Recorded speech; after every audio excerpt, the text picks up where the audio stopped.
Hey everyone, Monte here with a little something off the cuff. So, picture this, 1996, on this day, the 29th of September, all those years ago, this console dropped, and quite honestly changed everything. And at my young age back then, it certainly did change quite a bit.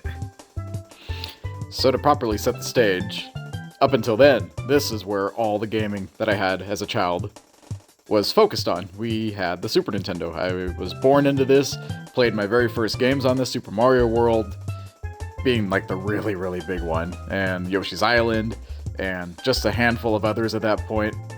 Some shovelware titles too even. But yeah, up to that point, this was it. And everything with the few exceptions like Star Fox or Stunt Racer, everything was sprite-based, left or right, up and down. So yeah, it's kind of funny to think. You go from this console, and all of a sudden, you're playing on this console. And what a jump it was. Full 3D, 4 players, and just the overall presentation was just a night and day. It felt like boundaries were broken, and you could just do whatever you wanted while playing, and go anywhere. You weren't just stuck going left, right, up, and down. You had full 3D. And of course, you had the games, so many amazing games that came out on the N64. Not to downplay any of the stuff that came out on the Super Nintendo, because there were several amazing games that came out on the Super Nintendo throughout the years. Many, many, many good ones. And also, this is one of the greatest things that ever happened, but, I'm digressing a little bit. Also this, but now I'm really losing my train of thought here. It's like I was saying, so many good games. You had amazing Star Wars games that dropped on the N64 way back in the day with like Episode 1 Racer, Shadows of the Empire especially. Then you had games like Donkey Kong 64 and, as I said, Banjo-Kazooie. And you had Kirby 64, Mario Kart 64. And of course how it launched, Mario 64, and even Star Fox 64, which is honestly one of the best games of all time right there.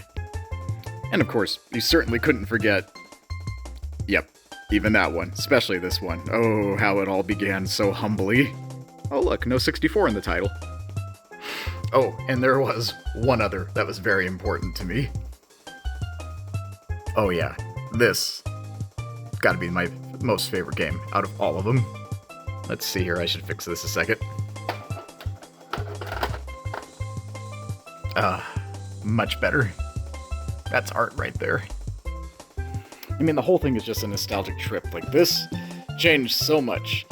And of course, Toys R Us, that's not a thing anymore. Oh, and you had the limited edition gold controller.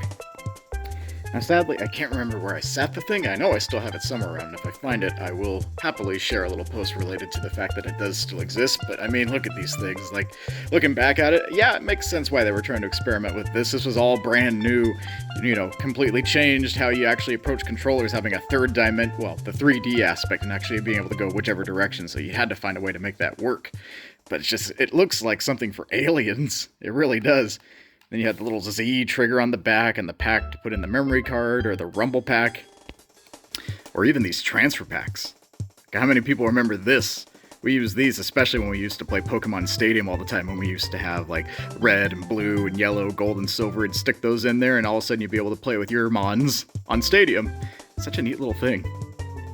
But getting back on track here, yeah, seeing this box and just all little things. As a kid, this just drew your eyes immediately. It just captivated you with the vibrant colors and just the look of the controllers compared to the Super Nintendo ones that we had with their more gray look. Because yeah, you had the gray, and it's like, oh, that's cool, but then you're like, wow, look at all of those. There's so many options to pick from.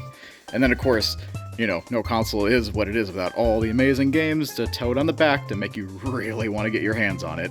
And it worked. So many classics. A lot of them that you just saw, and also a handful that I actually never got the chance to play until much later. Like, I didn't own Diddy Kong Racing until much later on.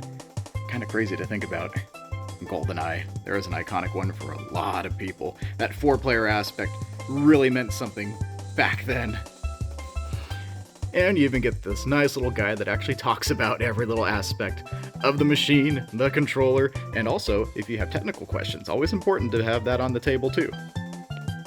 They really weren't kidding when they said this thing was the fun machine, and look at all those mascots just waiting for you to play their games. Even this miscellaneous stormtrooper. Oh, and loved Killer Instinct back in the day, too. I wish I'd had the chance to play this sooner, but I'm glad I finally made up for that. Now, let's take a look inside. What's still floating around in here? Ooh, there they are. The manual and all... Nah, I'm just kidding, not the manual. I mean, that's important, but what we really wanted to see are the surviving cases that I still have after all this time.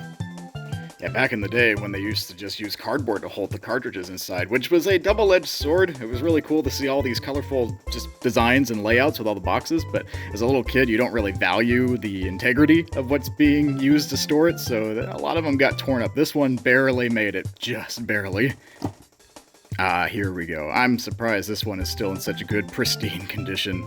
Which is fitting. This was, like I said, one of my all-time favorites. This and Majora's Mask would probably to this day still be my favorite N64 games, and quite honestly, probably my most favorite games of all time. Ooh, and there's that rumble pack. That's how you used to actually make your controller do its thing that it does all the time nowadays, that most people tend to turn off when they're playing competitively. Huh. But yeah, there was just so much neat stuff about it back then. Just the presentation, everything, just... I don't know, it doesn't hit the same way as it used to. And granted, I'm older and that probably has a lot to do with it, but... it was something. Oh man, I miss old instruction manuals too, where they actually put all this stuff inside for you to look at as a kid. And yeah, a lot of times we just kind of threw it off to the side, but the fact that it's all there, and you can actually take a look at all the renders that they had for the games, it was just...